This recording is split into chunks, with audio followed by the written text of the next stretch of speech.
Shalom dan selamat berjumpa kembali untuk adik-adik remaja yang ada di rumah.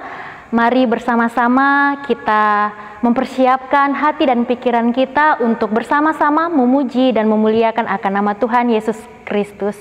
Baik adik-adik yang terkasih dalam Yesus Kristus, mari kita mengangkat satu pujian untuk membuka ibadah kita pada hari ini, yaitu berjudul Tutur Kata. Mari bersama-sama kita memuji dan memuliakan nama Tuhan dengan segenap hati dan mempersembahkan suara kita yang terbaik untuk Tuhan.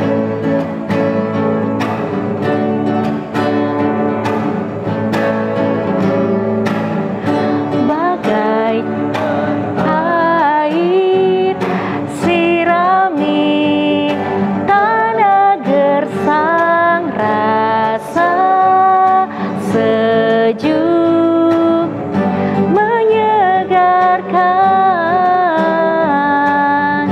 bagai cahaya mentari hangat memelukku, damai di jiwaku, lembut indah tutur katamu, terangi jalanku, menghibur hatiku, memberi pengharapan untuk selamanya, sampai selamanya. Perkataanmu bertumbuh di hatiku, siang dan malam selalu ku renungkan janjimu yang indah, ku berjalan di dalamnya.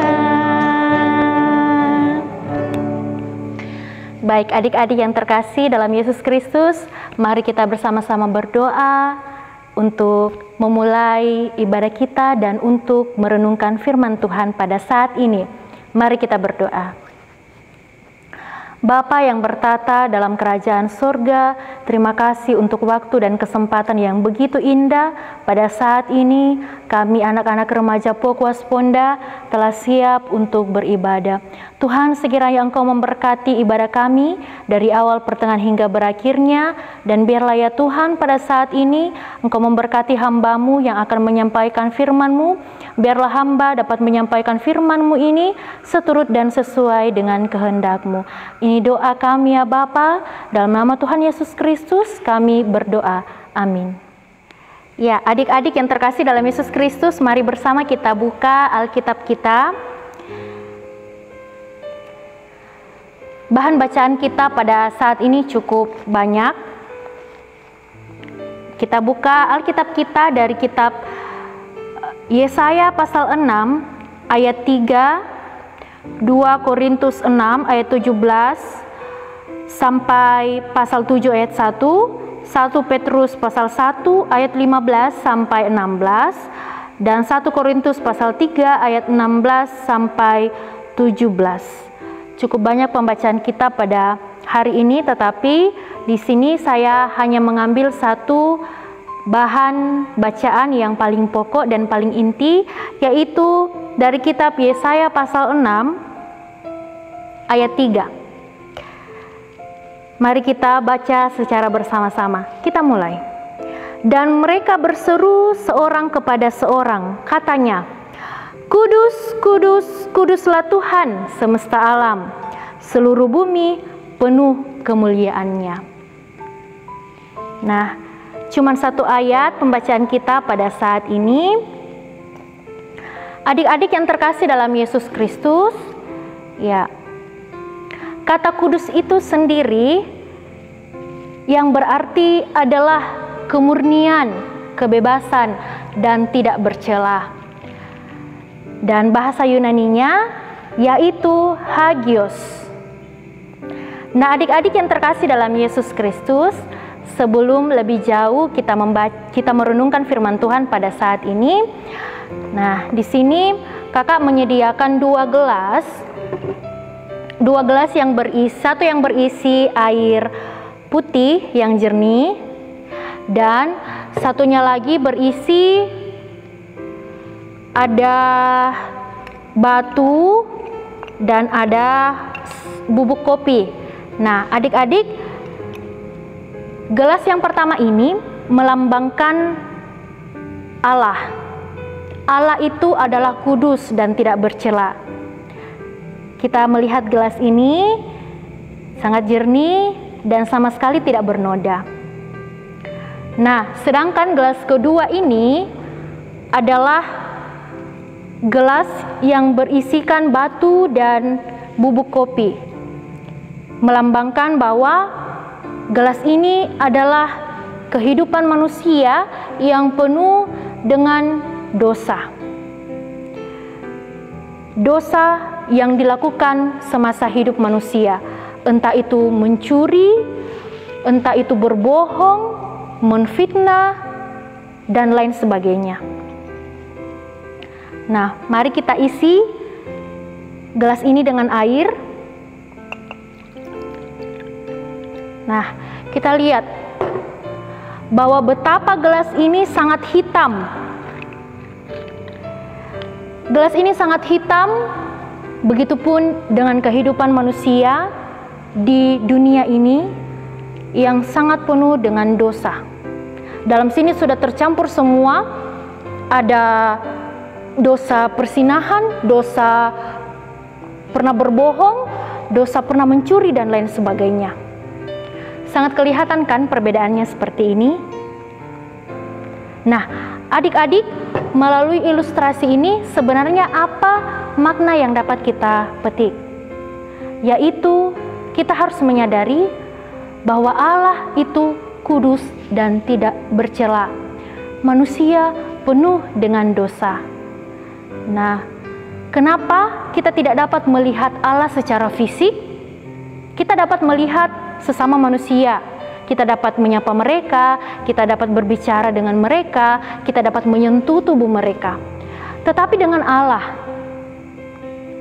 kita tidak dapat melihat bagaimana bentuk fisik Allah secara pasti, adik-adik. Tidak pernah dapat kita sentuh Dia secara fisik. Mengapa, adik-adik? Karena kita manusia penuh dengan dosa. Oleh karena itu, kita tidak dapat melihat secara fisik bagaimana bentuk fisik dari Allah, karena Dia sangat kudus dan tidak bercela. Dia tidak pernah berbuat dosa. Dia berada di tahta yang maha tinggi. Dia suci, Dia murni, Dia putih.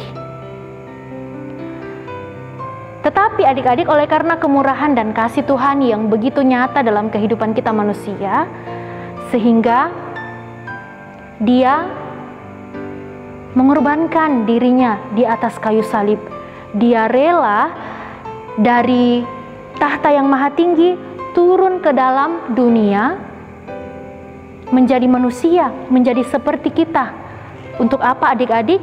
Hanya untuk menebus dosa saya dan dosa adik-adik di rumah, bahkan dosa seluruh umat, seluruh orang-orang yang berada di dunia ini. Nah, adik-adik yang terkasih dalam Yesus Kristus, selain dari ilustrasi air yang tadi kakak gambarkan, kakak perlihatkan, ada sebuah cerita. Ada sepasang kakak beradik yang bernama Ani dan Dimas. Ani dan Dimas ini adalah kakak beradik, kakak Dimas dan adik Ani. Nah, mereka berdua sangat saling menyayangi. Mereka setiap saat pergi ke sekolah, berjalan dan pulang bersama. Nah, adik-adik, Dimas di tengah perjalanan dia mendengar suara kedua temannya. Temannya ini bernama Randi dan Aldo. Randi dan Aldo memanggil, "Dimas, ayo kemari." Dimas segera pergi menemui mereka. Ada apa? Dimas dan Randi kemudian bercerita. Randi mengatakan kepada Dimas bahwa, "Apakah kamu pernah merokok?" Dimas mengatakan, "Wah, saya tidak pernah sama sekali merokok. Karena orang tua saya, ibu dan ayah saya melarang saya untuk merokok karena rokok adalah perbuatan yang tidak baik, apalagi kita masih sangat muda, mereka masih sangat belia. Nah, adik-adik, Randi ini mengatakan kepada Dimas, seolah-olah dia menghasut Dimas untuk ayolah coba. Rokok itu sangat enak loh. Kalau kamu merokok, pasti kamu akan senang. Kamu akan merasa bahagia kalau kamu merokok. Dimas sama sekali tidak mendengar apa yang Randi katakan pada saat itu. Nah, kemudian Dimas berjalan pulang bersama dengan adiknya Ani ke rumahnya. Tapi di perjalanan adik-adik, Dimas ini sangat penasaran dengan apa yang dikatakan oleh Randi, bahwa wah, saya coba ya, saya mau coba, tapi takut karena orang tua saya memarahi saya untuk merokok. Tapi tadi teman saya mengatakan, si Randi mengatakan bahwa rokok itu sangat enak, rokok itu membuat kita merasa bahagia. Nah, Dimas, adik-adik di rumahnya berpikir, dan di satu sisi dia penasaran untuk ingin sekali mencoba, tapi di sisi lain dia takut karena nanti ketahuan oleh orang tuanya. Nah, pada jam 7 malam, ayah, ibu, dan adik Dimas hendak mengajak Dimas untuk pergi ke gereja karena pada saat itu ada ibadah di satu gereja. Kemudian Dimas berkata kepada orang tuanya bahwa dia tidak mau ikut. Kenapa? Karena Dimas beralasan bahwa pada malam hari itu dia sangat sakit perut. Nah, oleh karena itu kedua orang tua Dimas dan adiknya pergi beribadah ke gereja. Nah, tinggal Dimas nih yang sendiri di rumah, adik-adik. Terus Dimas masih memikirkan apa yang dikatakan oleh Randi tadi, dan dia memutuskan untuk pergi secara sembunyi-sembunyi ke warung yang ada di dekat rumahnya untuk membeli sepuntung rokok. Di rumahnya, dia sembunyi-sembunyi untuk mengisap rokok tersebut. Ternyata Dimas sangat kecanduan pada saat itu, mulai kecanduan, dan mulai hari itu, mulai detik itu juga, Dimas sudah sama sekali tidak bisa melepaskan yang namanya rokok dalam hidupnya karena dia sudah merasakan, tetapi dia tidak memikirkan dampak rokok tersebut bagi tubuhnya itu seperti apa. Apalagi dia masih sangat muda, otomatis rentan untuk menderita penyakit paru-paru. Tapi Dimas tidak memikirkan orang tua, perkataan orang tua. Dia hanya memikirkan bahwa dia harus mempunyai rokok dan sembunyi-sembunyi untuk merokok. Nah, adik-adik yang terkasih dalam Yesus Kristus, melalui ilustrasi cerita tentang Dimas, mengingatkan kita bahwa kita adalah manusia yang sangat lemah.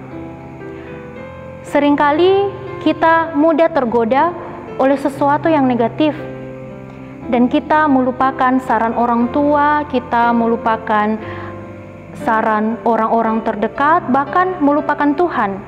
Sehingga dengan mudahnya kita melakukan hal-hal negatif ketika kita berada di lingkungan, ketika kita berada di sekeliling teman kita yang negatif, yang suka mengajak kita untuk berbuat yang tidak sesuai dengan perintah Tuhan. Tapi kakak yakin dan percaya bahwa semua adik-adik remaja Pokos Ponda tidak seperti itu. Nah, adik-adik yang terkasih dalam Yesus Kristus, kalau kita mau serupa dengan Tuhan Yesus Kristus, artinya dalam kehidupan kita harus berusaha untuk menjadi kudus. Bagaimana itu caranya? Caranya adalah yang pertama, berdoa. Doa adalah nafas hidup orang percaya. Nah, ketika dalam kehidupan kita berdoa dengan sungguh-sungguh kepada Tuhan, bahwa Tuhan tolong jauhkan saya dari teman-teman yang akan membawa saya menuju hal-hal yang Tuhan tidak sukai, maka Tuhan akan menjauhkan kita. Yang kedua adalah adik-adik meminta kepada Tuhan, Tuhan, apa rencana Tuhan dalam kehidupan saya?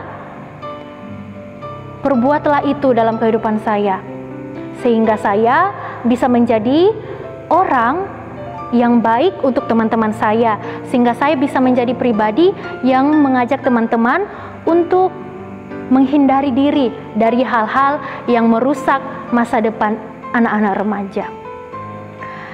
Nah, yang berikutnya, yang ketiga, yaitu membaca firman Tuhan. Dengan membaca firman Tuhan, adik-adik, kita dapat mengenal lebih jauh pribadi Yesus Kristus, dan semakin hari, semakin waktu, kita ditolong oleh Roh Kudus untuk semakin kudus dan berkenan kepada Allah Bapa di sorga.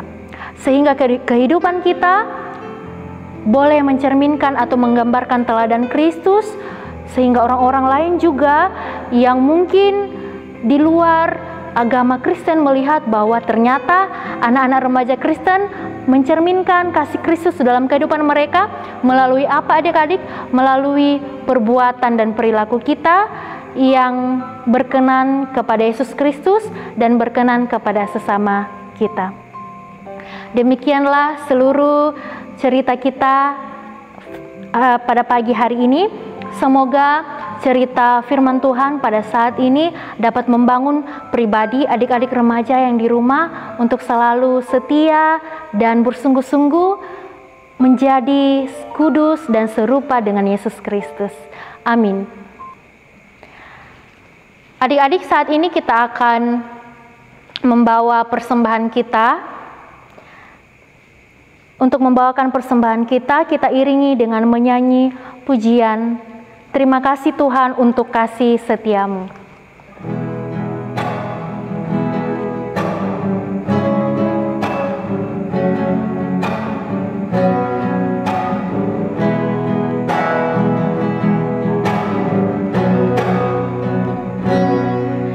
Terima kasih Tuhan untuk kasih setiamu yang ku alami dalam hidupku. Terima kasih Yesus untuk kebaikanmu sepanjang hidupku. Terima kasih Yesusku buat anugerah yang kau beri, sebab hari ini Tuhan adakan syukur bagimu.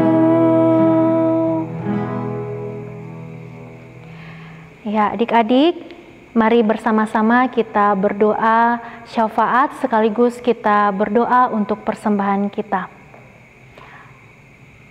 Mari kita berdoa. Pada saat ini ya Tuhan, kami anak-anak-Mu tersungkur di hadapan hadirat-Mu.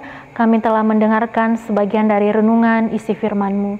Biarlah ya Tuhan, apa yang hendak hamba sampaikan pada saat ini boleh berkenan di hadapan hadirat-Mu, terutama untuk menggugah hati adik-adik remaja yang ada di rumah untuk selalu dengan setia dan sungguh-sungguh memuji memuliakan nama Tuhan dalam kehidupan mereka, bahkan untuk menjadi serupa dan seperti dengan Yesus Kristus. Bapa yang ada dalam kerajaan sorga, kami menyerahkan seluruh kehidupan anak-anak remaja-Mu dalam kehidupan pendidikan mereka ya Tuhan. Sehari-hari Engkau berkati, memberikan mereka kesehatan dan kekuatan, bahkan motivasi belajar yang baik kepada mereka, sehingga mereka boleh bersungguh-sungguh untuk belajar menyelesaikan setiap tugas dan tanggung jawabnya sebagai seorang siswa, agar mereka ya Tuhan boleh mendapatkan nilai yang baik di sekolah, bahkan itu boleh menjadi bekal bagi mereka untuk menjadi pribadi yang lebih baik lagi dan menggapai impian mereka dalam nama Yesus Kristus. Bapa, kami berdoa untuk seluruh pengurus remaja Pokwas Ponda, sehingga semoga ya Tuhan, kami semua boleh dalam keadaan sehat selalu dan dalam lindungan Tuhan, sehingga kami dengan penuh sukacita mengangkat pelayanan di tengah-tengah remaja Pokwas Ponda. Ya Bapa, kami tetap berdoa untuk negara dan bangsa kami Indonesia ini. Engkau mengetahui bahwa pandemi ini masih belum berlalu dalam kehidupan kami. Oleh sebab itu ya Tuhan, kami berdoa sekiranya Engkau menjauhkan kami dari segala wabah pandemi ini, agar kami umat-Mu bahkan dengan bebas untuk memuji memuliakan nama-Mu, dan kami boleh dengan secara normal lagi menjalani seluruh aktivitas kami. Ya Bapa, pada saat ini kami telah memberikan kurban syukur kami kepadamu. Berkati persembahan ini ya Tuhan, sehingga boleh menjadi berguna bagi pelebaran akan firman-Mu, khususnya di tengah-tengah jemaat di tempat ini. Ya Bapa, inilah segala doa dan sembahyang kami. Di dalam nama Yesus Kristus kami berdoa, dan yang mengajarkan kami berdoa Bapa kami, demikian kami ucapkan bersama-sama. Bapa kami yang ada dalam surga, dikuduskanlah nama-Mu, datanglah kerajaan-Mu, jadilah kehendak-Mu di bumi seperti di surga. Berikanlah kami pada hari ini makanan kami yang secukupnya, dan ampunilah kami akan kesalahan kami, seperti kami juga mengampuni orang yang bersalah kepada kami. Dan janganlah membawa kami ke dalam pencobaan, tetapi lepaskanlah kami daripada yang jahat, karena Engkau-Lah yang punya kerajaan dan kuasa dan kemuliaan sampai selama-lamanya. Amin. Untuk menutup ibadah kita bersama-sama pada hari ini, mari kita menyanyi pujian penutup, yaitu Jangan Lelah Bekerja di Ladangnya Tuhan. Mari adik-adik, kita menutup ibadah kita dengan penuh sukacita. Jangan lelah bekerja di ladangnya Tuhan, sebab Tuhan akan menyayangi dan mengasihi orang-orang yang sungguh-sungguh melayani Dia. Jangan lelah bekerja di ladangnya Tuhan. Jangan lelah bekerja di ladangnya Tuhan, Roh Kudus yang beri kekuatan, yang mengajar dan menopang. Tiada lelah bekerja bersamamu Tuhan, yang selalu mencukupkan atas segalanya. Ratakan tanah bergelombang, timbunlah tanah yang berlubang, menjadi siap dibangun di atas dasar iman. Ratakan tanah bergelombang, timbunlah tanah yang berlubang, menjadi siap dibangun di atas dasar iman. Demikianlah ibadah kita pada hari ini. Terima kasih kakak ucapkan untuk adik-adik yang setia mengikuti ibadah dari awal sampai akhir. Dan pesan kami kakak pengurus remaja bahwa mari bersama-sama kita jaga kesehatan kita dengan mengonsumsi makanan yang bergizi dan tetap memakai masker jika keluar dari rumah. Terima kasih, Tuhan Yesus memberkati.